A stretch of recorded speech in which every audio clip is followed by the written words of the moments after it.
વાઘબારસથી શરૂ થતા દિવાળીના તહેવાર ચાલુ થયા છે અને દિવાળીનો પર્વ મનાવવા લોકો કપડાં, ઘર સામગ્રી જેવી વસ્તુ ખરીદવા આવતા હોય છે.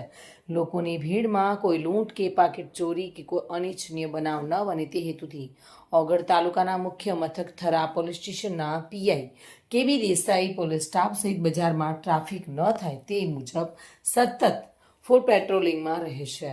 ત્યારે થરા એપીએમસી માર્કેટ યાર્ડના નાળામાં એક વ્યક્તિનું પાકીટ ટીઆરબી જવાનને મળી આવતા પાકીટમાં ₹5,580 અને આધાર કાર્ડ, પાન કાર્ડ, એલઆઈસીની પાવતી સહિત જરૂરી ડોક્યુમેન્ટ મળી આવતા ટ્રાફિક જમાદાર વનાજી ઠાકોરને જણાવી મૂળ માલિકને સુપ્રત કરી પ્રમાણિકતા દર્શાવી હતી. માનસી ચૌહાણ સાથે bureau report, today Gujarati news.